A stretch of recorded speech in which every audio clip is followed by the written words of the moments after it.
Europe में camping की लोकप्रियता बढ़ रही है। जर्मनी में 2013 से अब तक नई कैंपर वैन्स का रजिस्ट्रेशन 3 गुना बढ़ चुका है। लेकिन जरूरी नहीं कि प्रकृति प्रेमी हमेशा साधारण टेंटों से ही गुजारा चलाएं। कई विकल्प मौजूद हैं। एक बहुत ही आरामदेह बीच चेयर जर्मनी के तट पर, या जाबाजों के लिए खाई के ऊपर लटकता कैंप ऑस्ट्रिया में। थोड़ा आरामदेह है स्विस एल्प्स में इस बंद हो चुकी केबल कार में रात बिताना। ल्यूक वॉटरसन और carry walker lonely planet travel guides के लिए ऐसे 200 से ज्यादा ठिकानों की समीक्षा कर रहे हैं। हमें तलाश थी कुदरत के बीच वक्त गुजारने वाले ज्यादा रचनाशील अनुभवों की, ऐसे विकल्प जो प्रकृति के अलग अलग पहलुओं से जुड़े हों और जरूरी नहीं कि बस कैंपसाइट तक सीमित हों। ये कुछ भी हो सकता है, चरवाहे की झोपड़ी से लेकर एबरडीनशर में 1950 के दशक की दमकल गाड़ी या ट्री हाउस। खुले आकाश के नीचे यूरोप के सबसे आलिशान ठिकानों में से एक है फिनलॉग फॉरेस्ट हाइडअवे।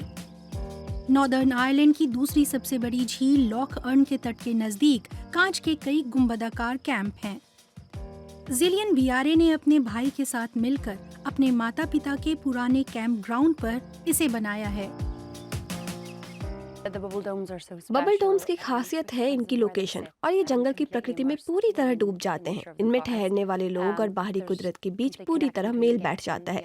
सुबह जागकर उनकी नजर सबसे पहले आकाश पर जाती है। वे अपने आसपास के पेड़ देखते हैं, चिड़ियों की आवाज सुनते हैं, और यूँ कुदरत में खो जाना किसी भी तरह के होटल रूम की तुलना में कहीं अनोखा है।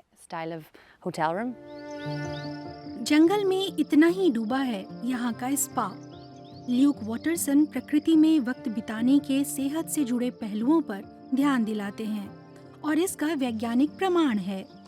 2017 में शोधकर्ताओं ने 5 शहरी लोगों को स्वीडन के जंगलों में कुछ वक्त बिताने को कहा।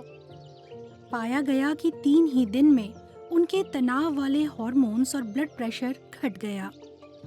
अब लोग इन झोपड़ियों में रह सकते हैं जो खास इसी प्रयोग के लिए बनाए गए थे।